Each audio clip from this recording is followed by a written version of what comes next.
Hi guys, welcome to this video about how to find an already installed Chrome plugin in the Chrome Web Store. So I'm talking about this thing which you see here. Some you have probably already hidden, some you have here. But if you are working with one of these and you want maybe you need support, you want to contact the owner, I mean the company or the people who provide the thing.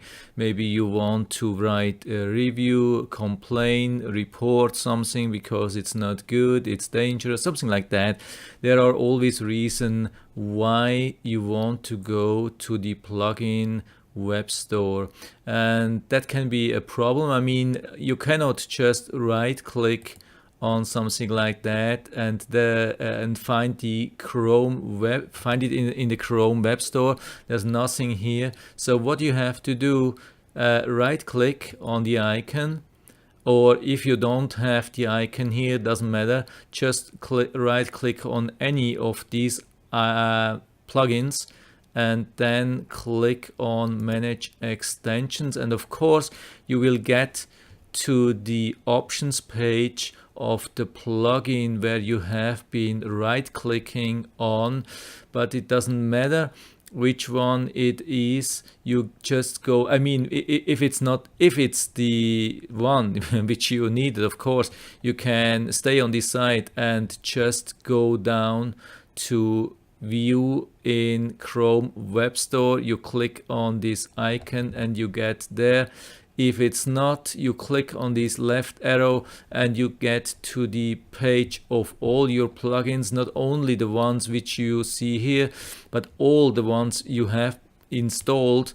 And then you click on details and then you are on the same page again as on one which you have been right clicking on it. And also here, of course, you can then click view in Chrome Web Store.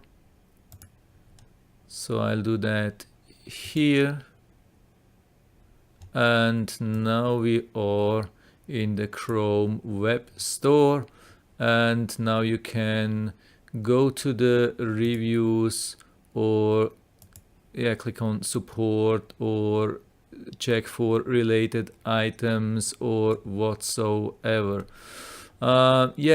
So I think that's it. I mean, pretty easy. Just use this thing on here on this banner here. You right click on that and then you get to this detail thing. And it's pretty easy. I hope I was able to help you a little bit with that. If you have any questions or comments, or maybe you have an easier solution, or whatever you have, just leave any feedback in the comment area, and I'm always happy to talk about these things. And if you like the video, give me a thumbs up, subscribe my channel. Thanks for watching and see you next time.